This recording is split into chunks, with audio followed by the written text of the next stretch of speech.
안녕하세요. 행정학 복잡하지 않게 감잡기 김규대입니다. 자, 오늘 여러분 재무를 한번 해볼게요. 이 재무 부분을 여러분이 굉장히 좀 어렵게 처음에 공부할 때 생각하십니다. 여러분 재무행정을 한번 보세요. 이거는 쉽게 딱 한마디로 말하면 이제 나라의 살림을 사는 거예요. 저희 집에 재무장관님 누구죠? 여러분들 집에 어머님이잖아. 재무행정. 그걸 바로 재정이랍니다. 여기 보면 이름 나오죠? 재무행정의 이제 이론인데 재무행정이 뭐예요? 재정입니다. 재정. 그러니까 살림을 어떻게 사느냐라는 겁니다. 그래서 가장 중요한 게 두 가지인데요. 하나는 이렇게 이제 예산 편성하는 과정. 이 과정에서 분명히 또 한 문제가 출제가 됩니다. 요거 나오고 그다음에 미국의 예산 제도예요.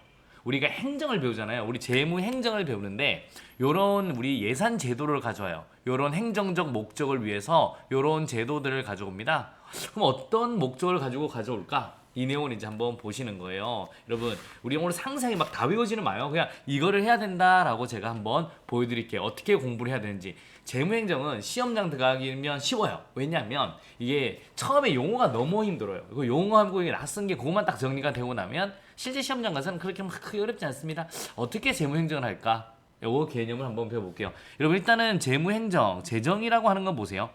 우리 돈이 있어야 되죠. 돈이. 집에 돈이 있어야 되잖아요. 그러니까 우리 지방정부, 중앙정부도 재무행정을 해야 되는데 일단 중앙정부의 재정활동을 어떻게 하느냐 여러분 쉽게 말해서 예산도 있고 기금도 있어요. 예산이란 건 이거예요. 여러분 우리가 세금 걷죠. 그리고 돈을 쓰죠. 그런 걸 이제 예산이라고 하는 거예요. 그다음 기금은 우리가 이제 매년 도는 게 아니라 목돈 만들어 놓고 계속 돌려서 이제 쓰는 것도 있죠. 그게 기금이에요. 기금. 그러니까 예산하고 기금을 가지고 중앙정부는 재무행정을 한다. 나라의 살림을 산다라고 보시면 되고 예산의 종류도 두 개가 있잖아요. 여러분 일반 회계를 해야 되는 예산과 특별 회계를 해야 되는 예산이 있어요. 회계라는 게 정리잖아요, 여러분. 그러니까 일반적으로 세금을 걷어서 여러분들 막 돈 쓰는 거 있죠. 일반적으로 여러분 뭐 저 같은 경우는 이제 우리 학원에서 수업료 들어오고 무슨 돈 들어온 거 가지고 관리비도 내고 저희들 이제 카드값도 내고 그다음에 이렇게 저렇게 막 돈을 내잖아요. 그런 게 이제 그런 걸 딱 적어요. 그런 게 총 1,000만 원 중에 얼마지? 500만 원이야. 이렇게 하는 게 일반 회계 예산입니다. 일반적으로 회계를 해야 되는 예산. 그다음 특별회계 같은 경우는 저 같은 경우는 이제는 사무실도 운영하고 있고 저희 여러 가지 뭐 우리 사업도 하고 있는데 이제 그런 건 돈통을 따로 떼네요. 만약에 제가 교재 사업을 한다 그러면 교재를 만약에 만드는데 얼마 돈이 들고 얼마가 들었다 따로 떼서 돈통을 만들거든요. 그렇게 회계를 해야 되는 예산이 있어요. 제 통장 들어온 돈 중에 그런 돈을 특별회계 예산이라고 합니다. 그런 게 이제 매달 이제 예산이 얼마다 이렇게 저는 짜는 거고요. 대한민국은 그게 얼마다. 대한민국 일반 회계 같은 경우는 일반적으로 세금 걷고 돈을 쓰는 거고 특별회 같으면 기업 특별회 같으면 우편, 양고, 조달, 우체국예금 이렇게 또 막 회사들이 있거든요. 그렇게 벌고 쓰는 걸 따로 돈통을 떼는 거예요. 그걸 특별회계 예산이라고 합니다. 자, 금융 기금 보세요. 이제 돈을 마련해놓고 돌려 쓰는데 금융기금은 목돈을 만들어놓고 돌려서 그렇게 이제 뭐 빌려주고 하는 거고 비금융 기금은 목돈 만들어서 이제 돈을 주는 거예요. 우리 연금 같은 경우 공무원 연금 이런 것들이 비금융 기금 이렇게 보시면 돼요. 요거 가지고 나라의 살림을 산다. 여러분 일반 회계 예산이 제일 크고요. 그 다음에 이제 사이즈가 기금이고요. 그 다음에 특별회계입니다. 엄청나죠? 요번에 697조 한 600, 700조 가까이 돼요. 저희들. 그러니까 처음 짜는 것보다 자꾸 늘어나죠. 추경을 하니까. 지방정부도 마찬가지예요. 일반 회계, 특별회계 예산하고 기금을 돌리는데 하나가 더 있죠. 지방은 교육을 지방자치하니까 교육재정, 교육비 특별회계가 있다. 라고 보시면 돼요. 아 이거 가지고 대한민국은 중앙정부는 이거 가지고 살림 살고 지방정부는 이거 가지고 사는구나. 규대 같은 경우는 월급하고 사무실에서 나오는 돈하고 그 다음에 이제 통장에 이제 우리 목돈 돈 걸로 사는구나. 재무행정을 하는구나. 이제 그런 식으로 보시면 돼요. 아시겠습니까? 이런 거 가지고 살림을 사는데 이런 돈의 계획을 어떻게 짤 것인가 이런 걸 고민해야 되잖아요. 여러분 다음 달 월급 예산이 얼마예요? 여러분 예산 이런 거 생각해죠. 그러니까 예산이란 건 이거 예정된 금액인 거죠. 우리 예산 이제 이걸 배우는 거예요. 재무 행정을 하면 이제 그 돈 가지고 돌리고 이제 행정을 하는데 예산이란 걸 알아야 되잖아요. 여러분 저희가 한 달 예산이 보통 저는 1,000만 원이거든요. 1,000만 원 정도 쓴다라고 생각하면 되는 거고요.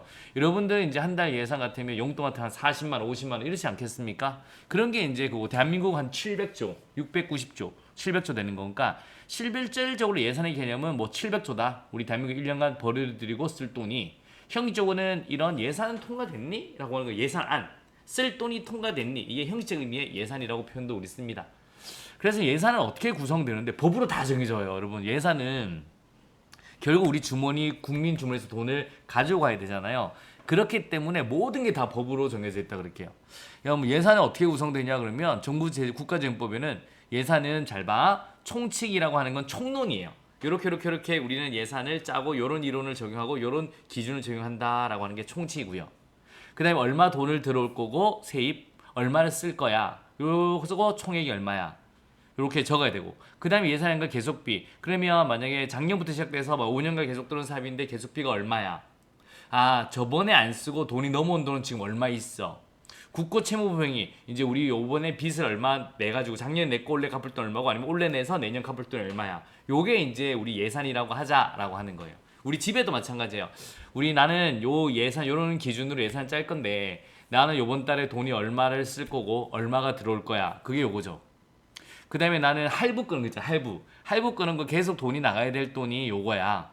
그 다음에 명시 이월비 같은 경우는 그런데 저번 달에 돈이 얼마 남아서 요번 달에 얼마가 통장에 들어와 있어. 그 다음에 나 저번 달 빌려서 요번 달 얼마 갚아야 돼. 아니면 요번 달 빌려서 다음 달 얼마 갚아야 돼. 그런 내용을 싹 적은 게 예산에 우리는. 정부는 요게 예산이라고 하는 거고. 총이 1개, 2개, 3개, 총 3개 명국. 총, 3개, 명국 이 순서가 돼요. 실제로 예산서를 우리 기재부 예산서를 편성할 때 순서가 총칙, 세입세출예산, 계속비, 명시월비, 국고채무 등 이걸 탁 묶어서 국회 탁 내는 거예요.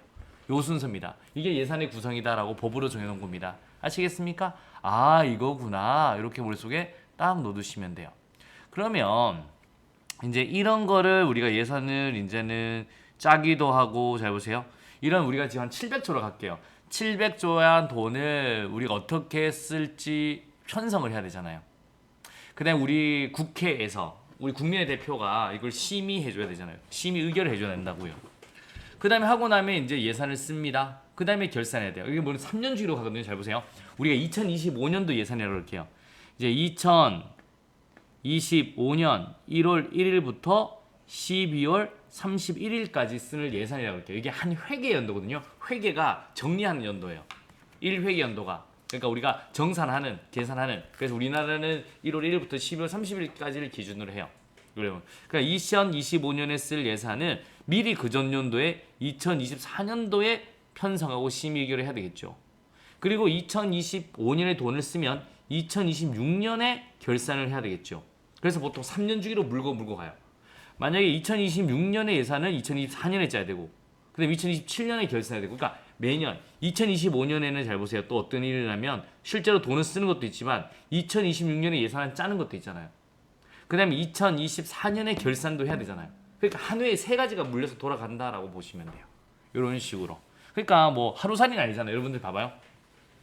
요번 달에 다음 달에 쓸 돈을 요번 달에 편성하고 맞죠? 다음 달에 돈 쓰고 맞죠? 그 다음 달에 결산하고 이런 거잖아요. 요번 달 같으면 요번 달에 돈을 쓰지만 저번 달에 돈 쓴 걸 결산도 해야 되고 다음 달에 돈 쓸 걸 또 짜기도 해야 되잖아요. 국가도 똑같습니다. 그래서 우리 예산 주기는 몇 년 주기다? 3년 주기로 돌아간다라고 가볍게 생각하시면 돼요. 이제 이렇게 하는데 한번 가볼게요. 정부도 압니다. 이제 한번 보세요. 이렇게 이게 중요하다라는 거를 자 한번 볼게요. 정부 이렇게 기재부가 이렇게 맨날 알려줍니다. 2024년도 예산을 편성한다고요? 이렇게 묻는 거죠. 편성 절차를 또 이제 기재부가 알려줍니다. 자 어떤 순서냐? 각 부처가 중기사업계획서를 1월 30일까지 제출하면 우리 기재부가 예산 편성 지침을 확정해서 3월 30일까지 그 다음에 내릴게. 그럼 너희들은 여기 지침에 따라서 예산 요구안을 5월 30일까지 제출해야 돼. 그 다음에 우리 정부가 예산을 편성한다. 여기 예산이 총생이 명국이에요. 6월에서 8월 및 국회 제출 언제까지 한다? 9월 1일까지 할게. 이겁니다. 그래서 2달간 편성해서 9월 1일까지 국회 제출할게. 그러면 이제 뭐 한다? 국회가 심의 의결한다. 라는 겁니다. 아시겠습니까? 그래서 2024년도 예산안 편성 국무회의가 확정됐어. 여러분 3월 28일 날로. 그래서 봐봐요. 요거 우리 예산 편성 지침을 딱 우리가 짜죠. 그 다음에 국무회의 통해서 확정된 다음에 내려오는 거예요. 이걸 이제 기재부가 이렇게 이제 또 알려줍니다. 국민 여러분들아, 우리 이렇게 한다. 오케이. 그래서 우리가 수험적으로 이제 이렇게 이제 요렇게 이제 그려 놓는 거잖아요. 이렇게 밑에 보면 각 중기사업각 중앙관서가 중기사업계획서를 1월 30일까지 제출해. 그 다음에 여기서 기재부가 국가재정운용계획을 만들고 그거에 따라서 예산 편성 지침을 만들어서 국무회의 심의 대통령 승인을 얻고 3월 30일까지 우리 각 중앙서별로 통보를 해.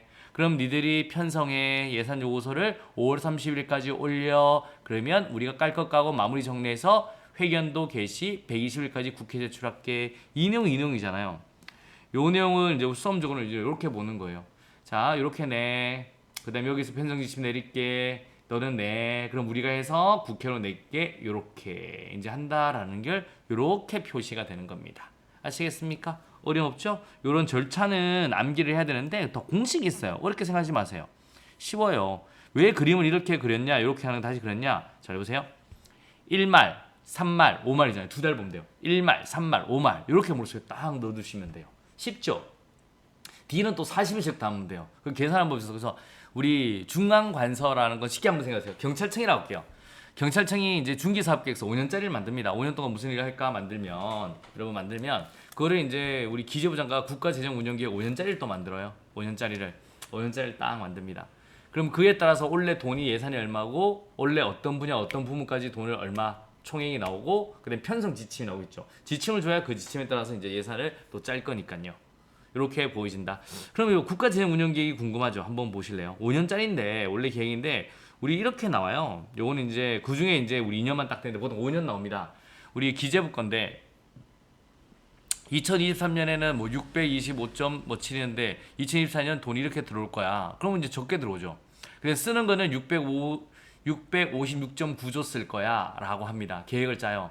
그 다음에 통합재정 수지는 얼마고 관리재정 수지는 어떻게 돼. 국가채무는 우리 얼마야. 와 1000조 넘죠. 그 다음에 관리재정 수지 전망은 이래. 그 다음에 GDP 국가채무 전망은 이래. 이런 걸 쫙 5년짜리를 적는 거예요. 여러분 국가재정운영계획을. 예, 이거 다 그러니까 우리 나중에도 뭐 배워야 되는 거예요. 우리 통합재정도 배워야 되는 거고 관리재정도 배워야 되는 거고 이건 우리나라에서 만든 거거든요. 예, 이건 IMF 기준이고 그다음에 국가채무가 얼마인지 배워야 되고 이걸 배워야 돼요. 그러니까 우리가 지금 재무행세 배우는 거는 이걸 짜라는 건 아니고 이게 있을 때 우리는 어떤 내용인지를 알 수 있는 내용들을 예산, 재무에서 다 배운다고 보시면 돼요. 여기 봐봐요. 진짜 국가재정운영계획을 짰으니까 통합재정수지도 또 기재부가 발표해 주잖아요. 이게 뭐지? 이걸 뭐지? 뭐 궁금하죠? 이걸 이제 시험에서 볼 겁니다. 실제로 공부하면서 관리재정 수지는 또 뭐야? 이런 거잖아요. 왜 달라? 이런 내용을 보는 겁니다. 그럼 이걸 배워야 되잖아. 그럼 국가 채무는 뭔데? 그럼 국가 부채는 뭐고 채무는 뭐지? 이런 것도 다 배워야 되는 거예요.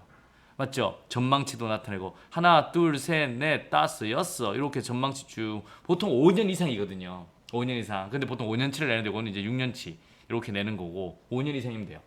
아 이런 식으로 국가재정운영계획을 짜는구나. 그러면 이제 원래 총 쓸 돈이 얼마고 어떤 분야 얼마까지 다 쓴다고 나와요. 그래서 떨어뜨리는데 아 이런 게 국가재정운영계획을 만드는구나. 얼마나 힘들겠어요 기재부가. 이런 걸 다 만듭니다.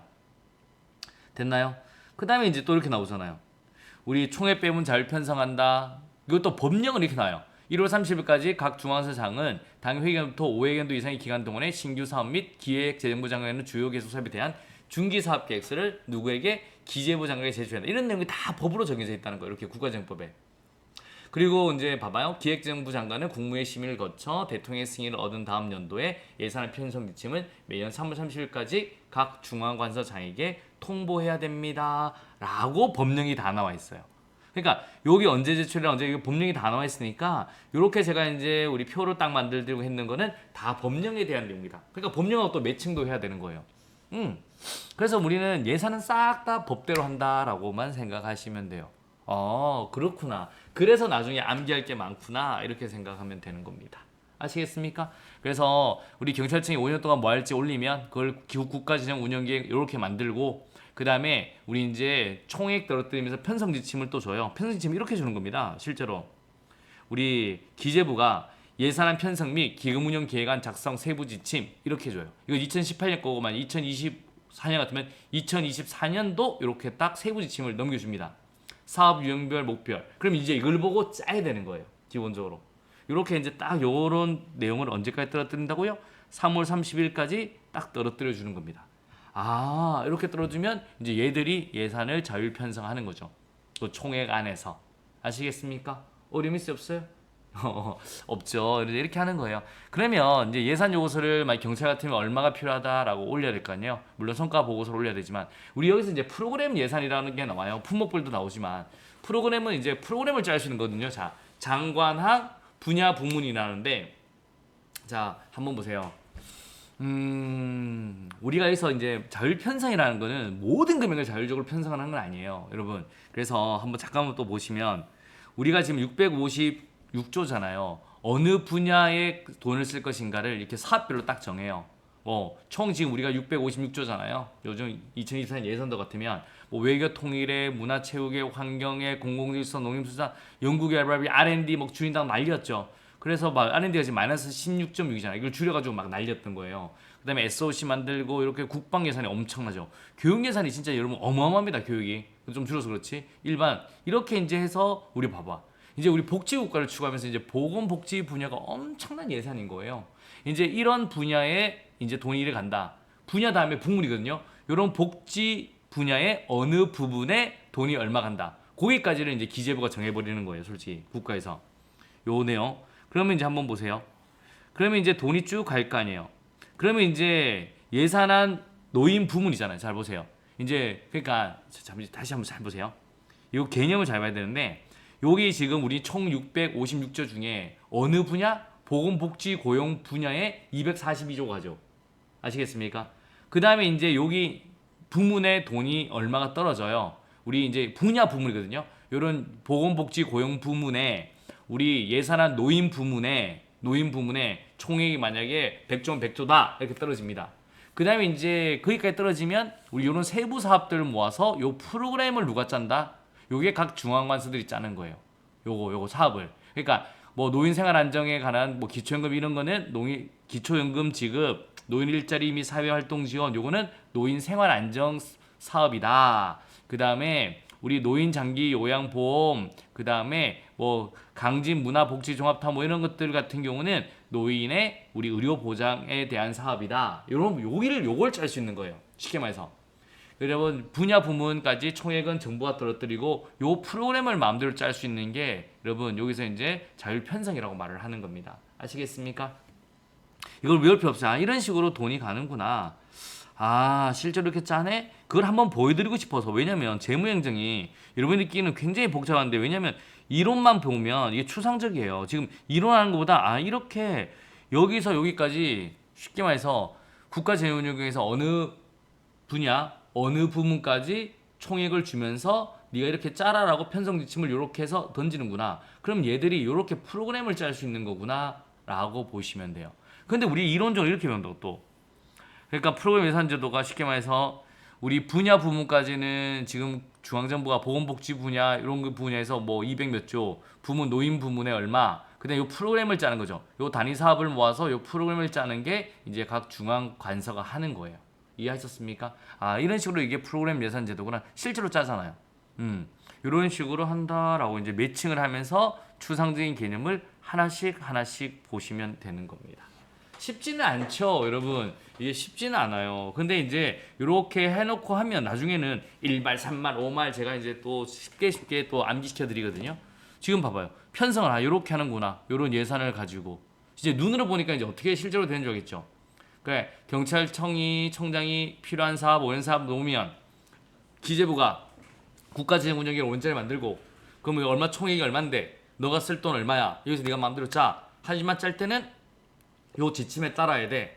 알겠어요. 그러면 가지고 이제 프로그램을 짜는 거예요. 그럼 돈 주세요라고 하면 깔 거 까고 정리할 거 해서 이제 국회 회기연도 120일까지 내는 거예요. 앞에 그게 며칠이었죠? 9월 2일까지 낸다라고 보시면 되겠습니다. 됐나요? 그 다음에 이제 편성이 끝나면 9월 2일까지 이제 국회로 넘어오잖아요. 그럼 국회에서 뭐를 해야 된다? 예산 심의를 해야 되겠죠. 뭘 한다? 예산 심의. 왜 국회가요? 국민의 대표니까. 이렇게 또 발표를 해줍니다. 국회 예산안 심의 절차. 이건 더 세부적이죠. 그래, 우리가 더 세부적인 걸 한번 보세요. 정부가 예산안을 제출해요. 12월 2일까지, 9월 2일까지. 그 다음에 정부의 시정연설 누가 하냐면 대통령이 하는 겁니다. 일반적으로 대통령이 국회 가서 연설해요. 우리 돈이 이런 얼만데, 돈이 얼만데, 여러분, 우리 국회의원 여러분들 잘 통과시켜 주세요. 이렇게 말을 합니다. 그 다음에 이제 이거를 해당 소관 상임위에서 예비심사합니다. 예비심사하는 과정이 예산안 상정, 제안 설명, 전문위원 검토 보고, 대체 보고, 이렇게 하는 거예요. 그 다음에 이제 이게 다 끝나고 나면 예산결산 특별위에서 종합심사를 하죠. 제안 설명, 전문위원 검토 보고, 종합정책 질의, 부별심사, 분권위원회 심사, 예산안 조정 이렇게 요게 또 한 번 나온 적이 있어요. 요 절차가. 그러니까 이 절차 나오면 힘들죠. 그러니까 우리는 일단 크게 대부분 다 요것만 배우는데 요 절차도 출제된 적이 있습니다. 요거는 요런 것들로 가끔 나오지만 그래서 예산 결산 특별위원회 종합심사 절차에 대해서 순서가 아닌 것은 아니면 순서가 틀린 것은 이렇게 나옵니다. 끝나고 나면 이제 본회의 심의를 해서 이제 통과하면 정부로 이송합니다. 아시겠습니까? 요렇게 이건 정부가 발표를 하는 거예요. 근데 우리는 요거보다 좀 더 가볍게 보시는 거죠. 일반적으로 요 내용들을 보는 건데 그래서 대통령이 시정연설하고 상임위에서 예비심사하고 예를 종합심사한다. 국회에서 이제 본회의결로 끝낸다. 그래서 우리는 위원회 중심이죠. 우리는 이제 학문적으로 배우는 거예요. 우리 위원회에서 뭐 다 따지는 거고 이게 엄격해요. 왜? 우리 대통령제라서 이제 이런 걸 또 배우는 거고 우리는 까는 건 마음대로 까요. 징액은 마음대로 안 돼요. 동의를 받아야 돼요. 이런 내용을 배우는 겁니다. 심의까지 끝난다라고 보시면 되는 거예요. 그래서 지금 예산 편성 심의까지 했죠. 이제 우리는 돈을 써야 되는 거예요. 써야 되는 거. 실제로 이제 돈을 쓰는 거죠. 돈을 쓸 때는 두 가지가 중요합니다. 어떻게 통제를 할 것인가. 막 함부로 쓰면 안 되잖아요. 그런데 이제 또 쓸 때 또 바뀌니까 신축성이 필요합니다. 이런 통제에 관한 제도들이 있고 신축성에 관한 제도들이 있습니다. 이제 요 내용들을 또 배울 거예요. 그리고 어떻게 배정, 재배정이 이루어지는지도 이제 우리가 또 순서대로 배울 거고요. 그래 돈 다 써요. 그럼 이제 결산을 해야 될 거 아니에요. 결산. 결산을 해야죠. 결산은 이제 각 중앙행정기관들이 이제 쉽게 말해서 경찰청 얘기해요. 경찰청 같으면 중앙관서 결산보고서, 경찰청 결산보고서를 작성합니다. 그래서 2월 말까지 제출해요. 왜 2월 말이냐면 2월 10일까지 받아주거든. 그래서 2월 말까지 하면 기재부 장관이 요거를 40일 동안 작성합니다. 국가결산보고서를. 여긴 예산서를 작성했고 이제 결산서를 작성한 거 쉽게 말해서 국가결산보고서를 40일, 2월 말 다기 40하면 4월 10일이죠. 요거 국무회의 대통령 승인받고 감사원에 넘기는 거예요. 그럼 감사원에서 이걸 뭐냐면 회계 검사를 또 40일간 합니다. 4월 10일 다기 40일 얼마예요? 5월 20일. 그래서 기재부 장관 주면 마무리 정리해서 국회로 5월 30일까지 넘기는 거예요. 그래서 예비심사, 종합심사, 본회의 정기 전에 끝을 낸다라고 보시면 되는 거예요. 이제 이 절차가 중요합니다. 이 절차에서 반드시 한 문제나 두 문제가 출제되는 거고요. 요걸 배우는 게 예산이다라고 재무행정이다라고 보시면 돼요.